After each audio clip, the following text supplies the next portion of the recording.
What's up, anime fam? Today we're diving into romance anime where childhood friends finally make the leap into love. Expect awkward confessions, messy drama, hilarious antics, and heart-melting moments. Let's get into it. At number 10, Osamake rom-com, where the childhood friend won't lose. Suharu's childhood friend, Kuroha, confesses first, but he's hung up on his first love. Chaos, revenge plots, and sweet realizations make him finally see Kuroha's worth.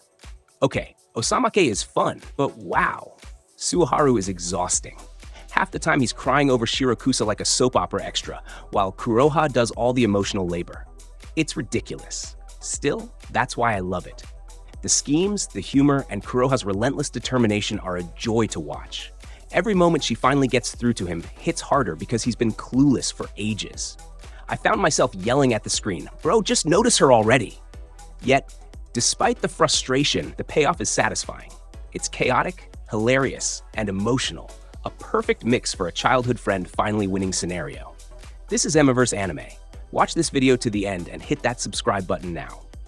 Looking at number 9, romantic killer Anzu is forced into a magical dating sim, surrounded by flashy suitors. Her childhood friend, Tsukasa, anchors her, and their bond slowly evolves into genuine love amid the chaos. Romantic killer is ridiculous, and that's exactly why it works. Anzu is hilariously stubborn, running from love like a professional, while Riri manipulates every part of her life for comedy. The other suitors? Over-the-top distractions you love to groan at. Tsukasa is basically the only sane character, quietly supporting her, which makes their slow-burn bond feel even sweeter. I laughed, sighed, and yelled at the screen more than once. Just accept your feelings, Anzu! But that tension makes the romance land harder. It's messy, chaotic, and awkward, but watching the childhood friend trope shine amidst all the nonsense makes it totally worth it. Landing on number 8, Nisekoi Raku must maintain a fake relationship with Chitoge for family peace, but his childhood friend Kosaki holds the real connection, growing into love through awkward missteps and harem chaos. Nisekoi is a headache and a treat simultaneously. Raku's constant cluelessness is exhausting. Chitoge's fiery personality is entertaining, but sometimes just stressful, and poor Onodera suffers in silence for what feels like eternity. Yet somehow, the slow-burn romance makes it all worth it. The tiny glances, shy confessions, and fleeting emotional beats hit harder because of all the mess in between. Watching these two navigate ridiculous misunderstandings, family drama, and a literal harem is simultaneously frustrating and addictive. I was laughing, groaning, and shipping like crazy all at once. Classic rom-com stress with a payoff that makes you forget how annoyed you were half the time. Sliding into number 7, Fena, Pirate Princess. Fena escapes captivity, uncovering her past while accompanied by childhood friend Yukimaru. Adventure and danger highlight their growing friendship, which blossoms naturally into a deep and heartfelt romance. Fena and Yukimaru are peak childhood friend romance, but let's roast a bit. Some of Fena's angst can drag, and the pacing of the adventure occasionally slows their chemistry. Still, Yukimaru is everything. Stoic, loyal, protective. The classic silent knight who does all the heavy lifting while Fena flails charmingly. Their bond is subtle but incredibly satisfying, especially when moments of emotional clarity hit amidst chaos. Watching them slowly realize their feelings feels earned, and the balance of adventure with tender romance keeps you invested. It's like watching a beautifully choreographed dance, sometimes clunky, sometimes smooth, but always captivating. The slow burn tension is worth every dramatic scene. Gliding to number 6, Tamako Market. Tamako's childhood friend Mochizo quietly loves her, balancing rivalry between mochi shops. Small gestures and everyday interactions slowly evolve into heartfelt romance, culminating in emotional growth and tender confessions. Tamako Market is cozy but occasionally painfully slow. Mochizo's pining can feel like it drags forever. Bro just cannot confess. Yet that's exactly why the payoff is satisfying. The slice-of-life moments, quiet smiles, and shared silliness make their friendship feel real. Tamako love story intensifies the tension, turning mundane interactions into high-stakes emotional beats. I loved yelling at Mochizo internally, "Just say it!" The anime shines because it embraces the awkward, slow burn of real-life feelings. It's wholesome, relatable, and makes you appreciate every tiny gesture that shows love without words. Sure, it's not high drama, but its subtlety is what makes it unforgettable. Landing on number 5, Yori Aoshi Kaoru reunites with childhood fiancé Aoi after estrangement. Through loyalty, trust, and reconnection, their friendship blossoms into mature, heartfelt love, highlighting how enduring bonds can evolve into romance. Yori Aoshi is sweet, but occasionally borderline boring. Some pacing issues make it feel slow, and minor side characters can be distracting. But Kaoru and Aoi's love is pure and earned. Their affection grows naturally, grounded in loyalty and trust rather than over-the-top drama.